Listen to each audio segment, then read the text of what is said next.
Hello, welcome to Blessings from the Bible.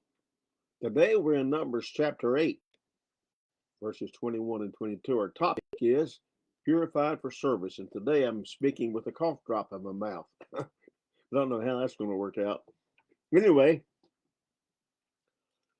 in Numbers 8, the Lord took the Levites unto himself to serve in the tabernacle, much like he calls people to preach today. However, before they could serve, they had to be purified and cleansed, and that is described in Numbers chapter 8, verses 21 and 22. We'll start with those verses, have a few others to look at. Says this, and the Levites were purified, and they washed their clothes, and Aaron offered them as an offering before the Lord. And Aaron made an atonement for them to cleanse them. And after they had been given atonement, after that went the Levites in to do their service in the tabernacle of the congregation before Aaron and before his sons, as the Lord commanded Moses concerning the Levites.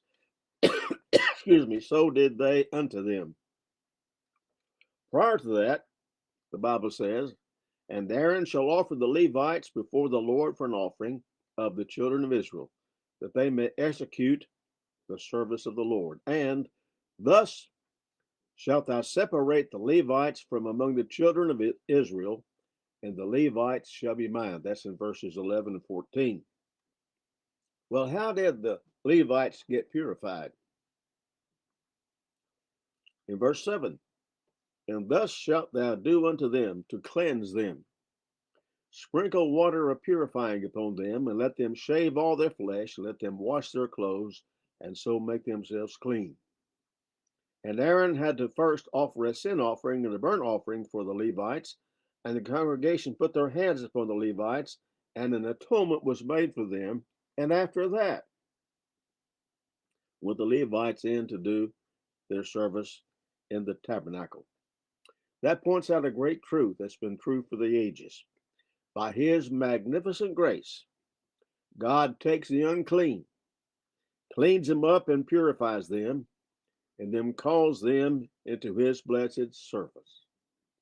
How many rank sinners has God saved, changed their lives, cleaned them up, and then wonderfully used them in his service, preaching the gospel, winning souls, and building churches to God's glory. An example is a man named Brother Carl Hatch. I love Brother Carl, who by his own testimony, and boy, it's real, was a horrible sinner. And he told that himself, whom God saved, one who became an effective evangelist and witness for Christ. My friend, Brother Tom Lester, we call him Brother Toad. Brother Toad was an alcoholic hippie when God saved his soul and called him to preach.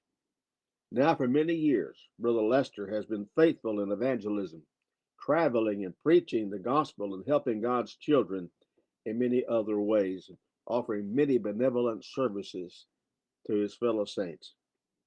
These men and many others, including me and my older brother Sam, have been cleansed and purified to serve the Lord. Now, folks, I don't know why God called me to preach. I think perhaps I'm the most unqualified person that you'd ever think would be called to preach.